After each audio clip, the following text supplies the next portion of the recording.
ሰላም እንዴት ናችሁ? በያላችሁበት አይ እምዬ ጎንደር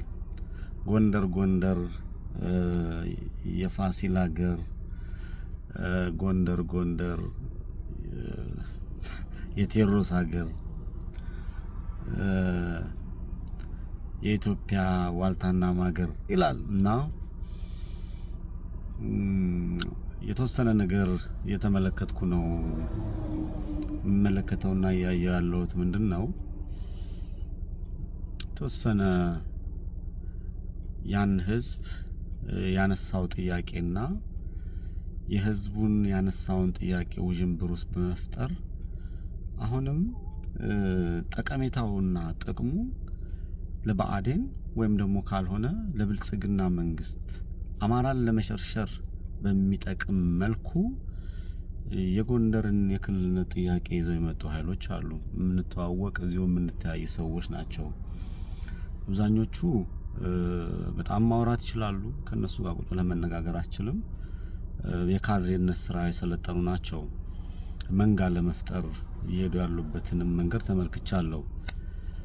የጎንደር ህዝብ ጥያቄ የአማራ ህዝብ ጥያቄ የክልልነት ወይም ደግሞ የራስ ገዝነት ጥያቄ ነው ወይ የሚለውን መመልከት ተገቢ ነው ያስባለሁ። የጎንደር ህዝብ ከሌላው ከጎጃም ከሸዋ ከወሎ ህዝብ ጋር የጄኖሳይድ አደጋ በአራቱም አቅጣጫ ታውጆበት ይሄን የጄኖሳይድ አደጋ ለመቀልበስ የሚሰራ የመጣበትን ችግር እንደሌሎቹ ወንድሞቹን ተጋግዞ ከመጣበት ችግር የሚወጣበትን ከገባበት ቅርቃር የሚወጣበትን መላ በመፍጠርና በመሰብሰብ በመፈለግ የሚታገል ህዝብ ነው። እቺን ክፍተትና እቺን ያለችውን ቀዳዳ ተጠቅመው አስፈላጊ ነው ብዬ አላምንም። አላስፈላጊ የሆነ ይሄን ህዝብ ማህበራዊ እረፍት ለመንሳት የመጣ የራስ ገዝነት ጥያቄ ብሎ ይዘው የመጡ አካላቶች ማንኛውም ሰው ሐሳቤናም የማንሳት የመጠየቅ የመናገር ሐሳቡን የማንጸባረቅ መብት አለው።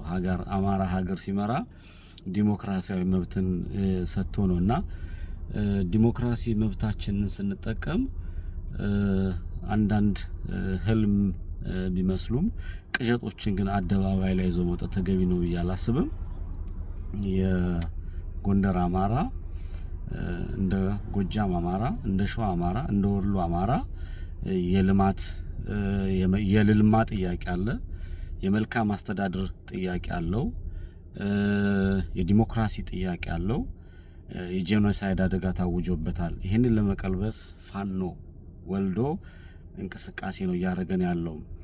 ቢቻል ምድር ላይ ያሉ ፋኖዎች አንድ ሆነው ስርዓቱን ገርስሰው ማዕከላዊ መንግስቱን ተቀብለው ከሌሎች ኢትዮጵያ ወገኖቻቸው ጋር ሰላም፣ ዲሞክራሲ፣ ፍትህ የሰፈነባት ሰው ህፃን ልጅ ተወልዶ የሚያድግበት ዲሞክራሲ የሰፈነባት ሀገር እንድትሆን መስራት ነው።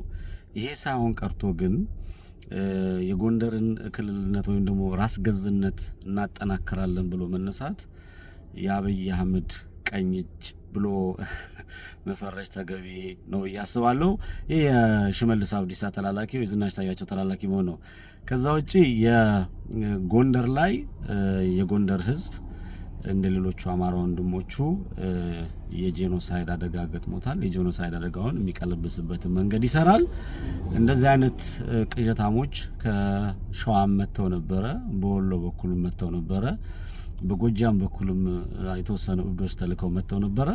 ቀንዳቸውን ተብሎ ተመልሰዋል። ምንም የሚያስደነግጥ ነገር የለም። የፋኖ አላማው የፋኖ ትግል ያረጋበት ያለው የታወቀ ነው። ስለዚህ የጎንደር አማራን ለመነጠል የሚደረገውና የሚኬድበትን አቅጣጫ ተቀባይነት ይኖራል ብዬ አላስብም። አይኖረውም። ቢቻል ጎንደር ላይ ያላችሁ ፋኖች የጎንደር ህዝብ ጥያቄ ጠይቆ ወደ አንድነት መተው ከሌሎች ወንድሞቻቸው ጋር አማራዊ ትልቅ ተቋም ለመገንባትና ይሄ የጨፈጨፈ እየገደለን ያለውን ስርዓት ለመገርሰስ ለሚደረገው ትግል ላይ የግላችንን አስተዋጽኦ እንወጣ ነው። የቴዎድሮስ ሀገር ታሸንፋለች፣ ባንዳዎች ይረግፋሉ። ቴንክ ዩ